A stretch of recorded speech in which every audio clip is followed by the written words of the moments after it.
राधे राधे, हरे कृष्णा। आप सभी का दिन शुभ और मंगलमय हो। कान्हा जी का आशीर्वाद आप सभी पर सदैव बना रहे। आज आप सुनेंगे माघ मास महात्म्य का 13वां अध्याय। इससे पहले आज आपको सुनाते हैं पापियों के उद्धार की बहुत ही अद्भुत कहानी। श्री कृष्ण चैतन्य महाप्रभु के समय में नवद्वीप में जगाई और मधाई नाम के दो क्रूर व्यक्ति रहा करते थे।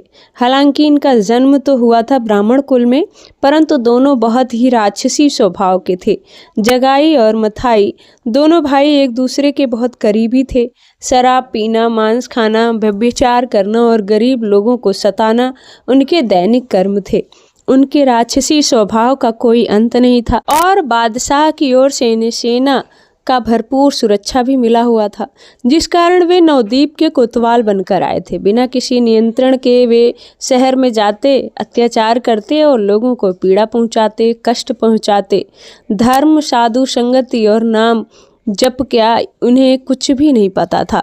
जहाँ कहीं भी किसी भी धनी व्यक्ति के बारे में सुनते, अपनी पूरी सेना के साथ वहां जाकर लूटपाट किया करते थे। एक बार की बात है, जगाई और मधाई का शिविर महाप्रभु चैतन्य देव के वास स्थान के आसपास लगा, तो वहां के रहने वाले आसपास के मोहल्ले के लोग भयभीत हो गए कि यह राक्षस अपनी सेना के साथ अब पता नहीं क्या करेंगे। एक दिन यह दोनों मदिरा में उन्मत्त होकर नगर में घूम रहे थे। तभी नित्यानंद महाप्रभु और हरिदास ठाकुर जी से उनकी भेंट हुई। जगाई और मथाई ने उन्हें संत वेश में देखकर गालियां देना शुरू कर दिया। नित्यानंद महाप्रभु ने लोगों से पूछा कि यह लोग कौन है जो संत वेश को देखकर गालियां दे रहे हैं। तब वह लोग उन्हें कहने लगे कि प्रभु, इनसे आप दूरी बनाकर रखिएगा, यह दोनों बहुत क्रूर और हिंसक हैं। लोगों ने नित्यानंद महाप्रभु को चिताया कि इनसे दूर रहें, क्योंकि ये किसी को भी किसी प्रकार का सम्मान नहीं देते और किसी पर भी हमला कर सकते हैं। तब नित्यानंद महाप्रभु ने कहा, असली अधिकारी तो यही है, हम इन्हें भगवान के नाम का और जप का उपदेश करेंगे। यदि ऐसे लोगों का भगवत नाम के द्वारा उद्धार नहीं किया जाए तो फिर नाम की महिमा ही क्या रही। भला भगवत प्रेमी महात्माओं का संकल्प मात्र बड़े से बड़े पापियों का भी परम पद में पहुंचा सकता है। नित्यानंद महाप्रभु और हरिदास जी ने तय किया कि वे जगाई और मथाई के नाम को उपदेश तो देकर रहेंगे, चाहे वे कितने भी दुष्ट क्यों ना हो जाएं, चाहे वे उन्हें वापस पलट कर कितने भी दुख क्यों ना दें। नित्यानंद महाप्रभु और हरिदास ठाकुर जी एक दूसरे का हाथ पकड़कर सावधानी से चल रहे थे, ताकि यदि कोई अप्रिय घटना हो तो वह तुरंत वहां से भाग सके। अब जैसे ही वे जगाई और मथाई के करीब पहुंचे तो उन्हें बादशाह की फौज और कड़ी सुरक्षा दिखाई दी। सैनिकों ने उन्हें रोका और फिर पूछा, कहाँ जा रहे हो? दोनों ने उत्तर दिया, हमें अंदर बुलाया गया है और हमें जगाई और मधाई से बात करनी है। सैनिकों ने सुनकर उन्हें अंदर जाने दिया। अंदर पहुंचने पर उन्होंने देखा जगाई और मधाई पी रहे थे और उनकी आंखें लाल हो चुकी थी। जब नित्यानंद महाप्रभु और हरिदास ठाकुर जी उनके पास पहुंचे तो जगाई और मथाई ने पूछा, क्या चाहते हो? नित्यानंद महाप्रभु ने कहा, कृष्ण कहो, कृष्ण भजो, लेहु कृष्ण नाम, कृष्ण माता, कृष्ण पिता, कृष्ण धन प्राण, हरे कृष्णा कृष्णा कृष्णा हरे हरे, हरे राम राम राम हरे हरे। ऐसा कहते हुए हरि नाम संकीर्तन करने लगे। अब अपने सामने ये सब होता देखकर जगाई और मथाई तो क्रोधित हो गए और वे चिल्लाने लगे कि इन्हें भगाओ, इन्हें किसने अंदर आने दिया। और ऐसा कहकर उन्होंने नित्यानंद महाप्रभु और हरिदास ठाकुर जी को मारने के लिए उनके पीछे पीछे दौड़ना शुरू कर दिया। नित्यानंद महाप्रभु ने ठाकुर हरिदास जी की ओर देखा और कहा, भाग लो, और फिर वे दोनों तेजी से वहां से भाग निकले। जब वे थोड़ा सुरक्षित स्थान पर पहुंचे तो हाँफते हुए हरिदास जी बोले, देखा प्रभु, क्या प्रचार हुआ, क्या फर्क पड़ा उन पर। अरे मैं तो कहता हूँ ऐसे लोगों का संग नहीं करना चाहिए, यही हमारे लिए अच्छा रहेगा और यह लोग कभी नहीं सुधरेंगे। नित्यानंद महाप्रभु हंसकर बोले, हमने नाम का बीज बो दिया है, एक दिन अब उनका कल्याण भी जरूर होगा। अब जैसे ही नित्यानंद महाप्रभु और ठाकुर हरिदास जी चैतन्य महाप्रभु के समीप गए तो महाप्रभु ने देखा कि देखो, प्रचार मंडल के मुखिया आ गए हैं, आज तो नगर के प्रचार का क्या वृतांत है। तब हरिदास जी ने कहा, प्रभु, नित्यानंद महाप्रभु बहुत चंचल हैं और आज तो हम पिटते पिटते बचे हैं। ऐसा कहते हरिदास जी ने उन्हें सारा वृतांत कह सुनाया। जब चैतन्य महाप्रभु ने सुना तो हंसते हुए कहने लगे कि नित्यानंद जी की कृपा होने पर ऐसा कोई पापी नहीं जिसका उद्धार ना हो सके। और ऐसा कहकर महाप्रभु श्री कृष्ण चैतन्य देव ने मानो निश्चिंत कर दिया कि जगाई और मथाई जरूर सुधरेंगे। नित्यानंद महाप्रभु और ठाकुर हरिदास जी को अब गांव वालों ने आकर बताया कि कीर्तन करने वालों के ऊपर अब विपत्ति आने वाली है। अब तो कीर्तन करने वालों को नगर में रहना ठीक ही नहीं। तब नित्यानंद महाप्रभु ने गांव वालों को समझाते हुए कहा कि किसी को डरने की जरूरत नहीं, श्री कृष्ण कृपा से कीर्तनकार सुरक्षित हैं। फिर एक रात नित्यानंद महाप्रभु घर लौट रहे थे। जब उन्होंने देखा कि जगाई और मधाई शराब के नशे में उन्मत्त होकर नगर की ओर जा रहे हैं, तब महाप्रभु ने जोर से पुकारा, कृष्ण कृष्ण, मानो उन्हें चिढ़ा रहे हों। तब मधाई ने क्रोधित होकर पूछा, कौन गा रहा है, कौन मुझसे नहीं डरता? नित्यानंद महाप्रभु ने उत्तर दिया, अरे तुझसे क्यों डरे, क्या है तुझ में जो मैं डरूं? मधाई है मेरा नाम, सुना नहीं? कहाँ जा रहा है इतनी रात में? नित्यानंद महाप्रभु बोले, संकीर्तन में जा रहे हैं, जो तुम्हारे भाग्य में नहीं है। मधाई ने पूछा, तुम्हारा नाम क्या है? तेरा? नित्यानंद महाप्रभु ने कहा, अवधूत। अब की बार तो मधाई ने उनसे चिढ़ते हुए कहा, अवधूत, यह कैसा नाम? तुझे तो मेरी ताकत का पता नहीं। गुस्से में मधाई ने पास पड़ी सुराही उठाई और नित्यानंद महाप्रभु के सिर पर जोर से दे मारी। अब उनके मस्तक से खून बहने लगा, उनके कपड़े लाल हो गए। लेकिन इतना सब होने पर भी महाप्रभु ने कोई क्रोध नहीं किया, बल्कि भगवान से प्रार्थना की कि प्रभु अब इनका उद्धार कर दो, इनकी दुर्दशा मुझसे देखी नहीं जाती। यह सुनते ही मधाई तो और क्रोधित हो गया और फिर से प्रहार करने को तैयार हुआ। लेकिन अब की बार जगाई ने उसका हाथ पकड़ लिया। जगाई, जो मधाई से कोमल स्वभाव का था, कहने लगा, तुम्हें पता है वह तुम्हारे लिए प्रार्थना कर रहा है। शराब के नशे में तुम्हें समझ नहीं आ रहा। अरे वह तुम्हारी भलाई के लिए भगवान से कह रहा है कि अब दोबारा हमला मत करना। जगाई ने मधाई को शांत किया और उसे घसीट कर दूर ले गया। अब मधाई ने नाराज होकर कहा, तूने मुझे क्यों रोका? अरे मैं उसे मार डालूंगा। जगाई ने समझाते हुए कहा, वह सन्यासी है, उसका मार्ग सही है। अवधूत का क्या गांव, क्या नाम, शांत हो जाओ। इसी बीच नित्यानंद महाप्रभु खून से लथपथ थे, लेकिन उन्हें कोई परवाह नहीं थी। वे तो आनंद से हरि नाम कीर्तन करते रहे, जबकि उनके शरीर से रक्त बहता रहा। अब जब हम महाप्रभु चैतन्य देव कीर्तन शुरू करने वाले ही थे कि एक व्यक्ति दौड़ता हुआ उनके पास आया और बोला, महाप्रभु, नित्यानंद महाप्रभु पर मधाई ने हमला कर दिया है। यह सुनकर चैतन्य महाप्रभु स्तब्ध रह गए और बोले, नित्यानंद को मारा, जो मेरे प्राणों से भी प्यारे हैं, उन नित्यानंद को मारा? यह सुनते ही महाप्रभु चैतन्य देव तुरंत दौड़ पड़े और उनके पीछे भक्तों की मंडली अब ढोल, मजीरा और मृदंग लेकर भागने लगे। जब वे पहुंचे तो नित्यानंद महाप्रभु आनंद में नृत्य कर रहे थे और उनके कपड़े और भूमि रक्त से सने हुए थे। नित्यानंद की इस दशा को देखकर चैतन्य महाप्रभु ने क्रोध में हुंकार भरी, जैसे कि वे सुदर्शन चक्र का आवाहन करने वाले हों। लेकिन नित्यानंद महाप्रभु ने उनके चरण पकड़ लिए और कहा, प्रभु नहीं, आपका अवतार पापियों के संहार के लिए नहीं, बल्कि उनके उद्धार के लिए हुआ है। इन पर दया कीजिए और इनका उद्धार कीजिए। तब नित्यानंद महाप्रभु ने चैतन्य जी से प्रार्थना की कि मैं चाहता हूँ ये पापी भी भगवान के प्रेमी बने। अब तो चैतन्य महाप्रभु शांत हो गए, उनका क्रोध शांत हो गया और बाकी भक्तजनों ने भी उनसे प्रार्थना की कि नित्यानंद जी का संकल्प पूरा हो। सभी लोगों ने महसूस किया कि सुदर्शन चक्र आकाश से आने वाला ही था, लेकिन नित्यानंद महाप्रभु की प्रार्थना से वह अंतर्ध्यान हो गया। ठाकुर हरिदास जी ने महाप्रभु से कहा, प्रभु अब और देर मत कीजिए, इनका उद्धार अब होना ही चाहिए। मथाई ने नित्यानंद जी को मारा, लेकिन जगाई ने उन्हें बचाया। यह सुनकर चैतन्य महाप्रभु का शरीर पुलकित हो गया और उन्होंने, जगाई मेरे नित्यानंद की रक्षा की है, वह कहाँ है? चैतन्य महाप्रभु दौड़ कर गए और थोड़ी दूर पर उन्हें जगाई दिखाई दिया तो जगाई को गले से लगाकर बोले, तुमने मेरे प्रिय नित्यानंद की रक्षा की है, तुम रक्षक हो, तुमसे प्यारा मुझे और कौन हो सकता है। महाप्रभु के आलिंगन से जगाई मूर्छित हो गया और उसे चेतना आई तो उनके चरणों में लौटने लगा। प्रभु मेरा उद्धार कर दो। और महाप्रभु के आलिंगन से उस क्रूर के, उस पापी के सारे पाप नष्ट हो गए और वह रोने लगा। प्रभु यदि आप मुझ पर प्रसन्न हैं तो मेरे भाई मदाई पर भी कृपा करें और उसके अपराधों को क्षमा करें। मदाई कांपने लगा। अब उसे ग्लानि हुई। उसने महापुरुषों पर प्रहार किया। सोचते सोचते वह गिर पड़ा और फिर चैतन्य महाप्रभु के चरण पकड़कर बोला, प्रभु मैं भी पापी हूँ, मुझ पर भी कृपा करो। अब तो दोनों भाई बार बार उनके चरणों में लौटने लगे। पूरा नगर उन राक्षसों को इस दशा में देखकर अचंभित था। यह सब महाप्रभु चैतन्य देव की कृपा का स्वरूप था। महाप्रभु ने रोते हुए कहा कि मदाई मैं क्षमा नहीं कर सकता क्योंकि तुमने नित्यानंद महाप्रभु पर प्रहार किया है। हाँ, यदि वे तुम्हें क्षमा कर दें तो मैं भी तुम्हें क्षमा कर दूंगा।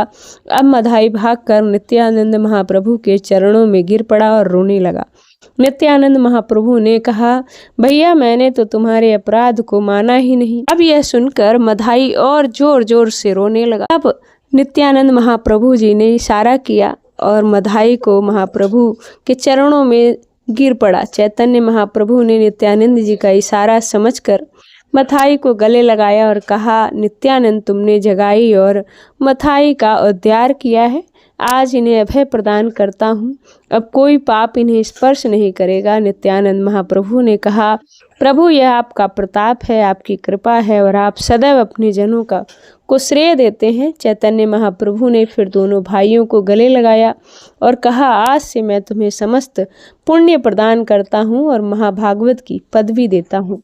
तब तुम पूर्ण पाप रहित हो गए। जगाई और मदाई होता चला गया। महाप्रभु का प्रभाव है और ऐसे राक्षसों का उद्धार देखकर पूरा नगर आनंदित हो गया।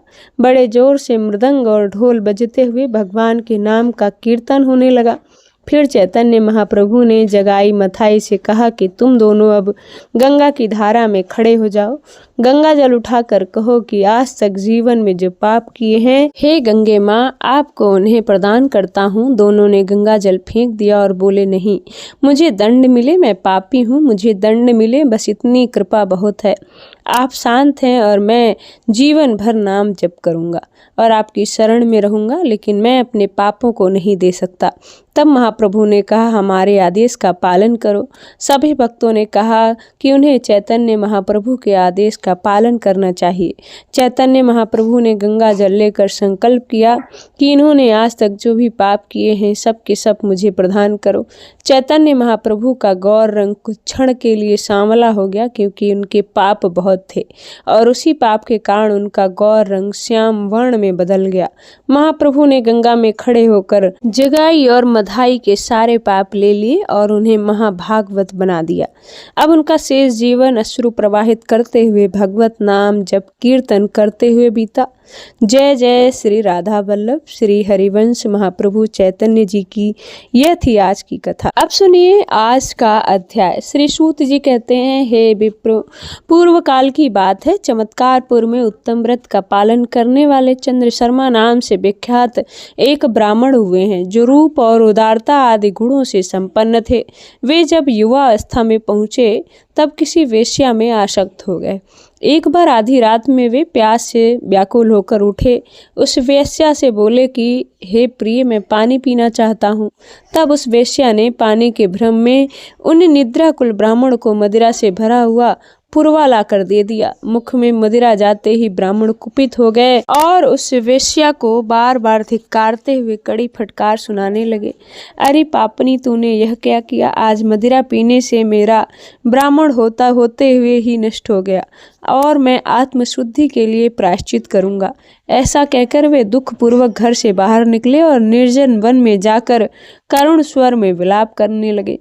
फिर प्रातःकाल होने पर उन्हें अपने शरीर के सारे बाल बनवाकर वस्त्र सहित स्नान किया। फिर वे श्रेष्ठ ब्राह्मणों की सभा में गए और उन्हें प्रणाम करके बोले, हे ब्राह्मणों, मैंने जल के धोखे से मदिरा पी ली है, मुझे अब दंड दीजिए। तब उन ब्राह्मणों ने बार बार धर्मशास्त्र का विचार करके कहा कि ब्राह्मण अगर जानबूझकर या अनजाने में भी मदिरा पी ले तो मदिरा के बराबर ही खौलता हुआ घी पी लेने पर उसकी शुद्धि हो जाती है, अर्थात प्रायश्चित हो जाता है। इसलिए अगर तुम आत्मशुद्धि चाहते हो तो यही प्रायश्चित करो। तब बहुत अच्छा, ऐसा ही करूँगा। ऐसी प्रतिज्ञा करके उस ब्राह्मण ने तत्काल घी को लेकर उसे पीने के लिए आग पर तपाया। इतने में ही यह समाचार सुनकर उनके माता पिता भी वहां पहुंचे और बोले, यह क्या हुआ बेटा, तुम क्या कर रहे हो? तब पुत्र ने अपनी आंखों में आंसू बहाते हुए रात की सारी घटना कह सुनाई। अब यह सब सुनकर ब्राह्मण दंपति ने उन सभी श्रेष्ठ ब्राह्मणों से प्रार्थना की कि मेरे इस पुत्र को धर्मशास्त्र का विचार करके कोई दूसरा प्रायश्चित बताइए। तब उन ब्राह्मणों ने फिर से आदरपूर्वक धर्मशास्त्र का विचार किया और फिर इस प्रकार कहा कि हे ब्राह्मण, धर्मशास्त्र में कोई दूसरा उपाय नहीं, तुम्हें जो उचित लगे वही करो। तब ब्राह्मण ने अपने पुत्र से कहा, बेटा तीर्थ यात्रा करो, फिर क्रमशः अनेक प्रकार का व्रत करने से पवित्रता को प्राप्त होगे। पुत्र कहने लगा, महाभाग्य, पवित्रता के लिए पर्याप्त ही नहीं जो आप मुझे व्रत आदि का उपदेश कर रहे हैं। पुत्र का निश्चय जानकर पुत्र वत्सला पिता और उनकी सती पत्नी ने भी मृत्यु का निश्चय करके प्रसन्नता पूर्वक अपना सब कुछ ब्राह्मणों को दान दे दिया। और फिर माता ने कहा कि बेटा, जब हम दोनों अग्नि में प्रवेश कर जाएं, इसके बाद तुम जो होम अर्थात मरने के बाद प्रायश्चित करना। ऐसा कहकर वे दंपति प्रसन्नता पूर्वक मृत्यु के लिए अग्नि के पास गए। उनके साथ उनका पुत्र भी था। इतने में ही वेदों के पारंगत विद्वान मंडली मुनि तीर्थ यात्रा के प्रसंग से उसी स्थान पर आ पहुँचे। सारी बातें जानकर उन सब ब्राह्मणों को फटकार करते हुए कहने लगे कि अरे तुम सब लोग तो अत्यंत मूर्ख हो, क्योंकि तुम्हारे कारण सुगम प्रायश्चित के होते हुए भी आज ये 3 ब्राह्मण व्यर्थ मृत्यु को प्राप्त हो रहे हैं। कृच और चंद्रायण आदि प्रायश्चित वहां दिए जाते हैं जहां श्री गंगा जी उपलब्ध ना हो। यहाँ तो साक्षात विष्णुपदी गंगा जी विद्यमान है। उसी में अगर यह स्नान करें तो सभी पापों से मुक्त हो जाएंगे। तब सभी ब्राह्मणों ने शाल मुनि को साधुवाद देते हुए कहा, मुनि आपका कहना सत्य है। इसके बाद सब लोग ब्राह्मण को समझा बुझाकर विष्णुपद गंगा के तट पर गए और वहां ब्राह्मण ने जैसे ही मुख में गंगा जल डालकर कुल्ला किया, त्यों ही वह शुद्ध हो गया और फिर उस शोभायमान जल में स्नान करने लगे। उसी समय स्पष्ट स्वर में आकाशवाणी हुई कि विष्णुपदी का संपर्क होने से और उसके जल में स्नान और आचमन करने से ब्राह्मण देवता शुद्ध हो गए हैं, इसलिए अब वे अपने घर लौट जाएं। यह सुनकर सभी लोग हर्ष प्रकट करते हुए अपने अपने घर चले गए। श्री सूत जी कहते हैं, ब्राह्मणों ऐसे प्रभावशाली विष्णुपदी गंगा उस क्षेत्र की पश्चिम सीमा पर विद्यमान है जो सभी पापों का नाश करने वाली है। श्री सूत जी आगे कहते हैं, हे महर्षियों, भूतल पर यमुना नदी के किनारे मथुरा नाम से विख्यात एक महापरी है जो अनेकों ब्राह्मणों से भरी हुई है, जो पूर्व काल में गोकर्ण नाम से प्रसिद्ध एक ब्राह्मण रहा करते थे, जो वेद अध्ययन से संपन्न और सभी शास्त्रों के पंडित थे। उसी का नाम और उसी अवस्था का दूसरा ब्राह्मण भी रहता था जो सब विद्याओं में पारंगत था। एक दिन यमराज ने अपने दूत से कहा कि दूत, तुम शीघ्र मथुरा जाओ और वहां गोकर्ण नाम के श्रेष्ठ ब्राह्मण को यहाँ लेकर आओ। आज दोपहर के समय उसकी आयु समाप्त हो जाएगी। देखना, उसी पुरी में उसी नाम का दूसरा ब्राह्मण भी है जो दीर्घायु है, कहीं भूल से उसे मत ले आना। यमराज की आज्ञा से दूत बड़ी तेजी से मथुरा पहुंचा और परंतु भ्रम हो जाने पर वह दीर्घायु गोकर्ण को ही पकड़ कर ले आया। तब यमराज ने क्रोधित होकर अपने सेवक से कहा, अरे पापी, तुझे धिक्कार है जो तू अपने दीर्घायु महात्मा को लेकर आया। तूने यह क्या कर दिया? अब तू इन्हें शीघ्र लेकर पहुंचा दे, नहीं तो यह भय है कि बंधु बांधव इनकी देह का दाह संस्कार ही ना कर दे। ब्राह्मण बोला, मैं सौभाग्यवश आपके समीप आ गया हूँ, इसलिए अब लौट कर नहीं जाऊंगा। मैं तो दरिद्रता के कष्ट पाकर स्वयं ही सदा मृत्यु इच्छा की रखता था। यमराज ने कहा, हे ब्राह्मण देवता, अगर पल भर भी आयु शेष हो तो मैं किसी भी मनुष्य को पृथ्वी से यहाँ नहीं बुलाता, इसलिए लोग मुझे धर्मराज कहते हैं। मैं सभी प्राणियों पर पक्षपात छोड़कर एक समान भाव रखता हूँ। तो मुझसे कोई वर मांगो, किसी भी देह को मेरा दर्शन व्यर्थ नहीं होता। ब्राह्मण बोले, देव अगर मुझे अवश्य ही घर लौटकर जाना है तो जो कुछ भी मैं पूछना चाहता हूँ उसका उत्तर दीजिए, वही मेरे लिए श्रेष्ठ वर होगा। पाप कर्मी मनुष्य जो इन भयंकर नरकों का सेवन कर रहे हैं, इनमें से किस कर्म से किसको कौन सा नरक प्राप्त होता है? यमराज ने कहा कि हे विप्र, नरक तो असंख्य हैं, पर जो भी मुख्य हैं केवल उन्हीं का परिचय मैं तुम्हें कराऊंगा। यहाँ मुख्य 21 नरक हैं। उनमें से पहला है रैरव नरक, जिसमें अत्यंत तप्त अर्थात खौलते हुए तेल से भरे हुए कुंड में प्राणियों को पकाया जाता है। दूसरों का धन हड़पने वाले शूद्र मनुष्य यातना भोगते हैं। दूसरों के नाम से महा रैरव, जिसमें कृतज्ञ और गुरु शिष्यागामी आत्मदाह से पीड़ित होकर तीखी धार वाले शस्त्रों से छिन्न भिन्न होकर आर्तनाद करते हैं। तीसरा भैदा कायक नरक का नाम तम है, जिसका नाराधम ने पराय स्त्रियों को बुरी नजर से देखा और जब वे यहाँ आते हैं तो लोहे के समान मुख वाले पक्षी उनकी दोनों आंखें निकाल लेते हैं। चौथा नरक है प्रेत नाम के विख्यात। यहाँ पापी जीव यातना भोग कर शुद्ध होते हैं। जिन्होंने गुरुजनों, देवताओं और तपस्वियों तथा सदा निंदा की है, उन लोगों की जीवा यहाँ उखाड़ ली जाती है। पांचवा सुप्रसिद्ध नरक है विदारक नाम वाला। यहाँ द्रोही मनुष्य आरे से चीरे जाते हैं। छठा निकुंभ नामक नरक है, जो तपाई हुई बालू से भरा हुआ है और स्वयं भी अग्नि से तप रहा है। जिन मनुष्यों ने पहले बिना किसी अपराध के दूसरे ब्राह्मणों के प्रांतकारिक कष्ट पहुंचाया है, वह यहाँ तपी हुई बालू में भुने जाते हैं। सातवां नरक विभु कहलाता है। वह अत्यंत ग्रहित है। इन सब में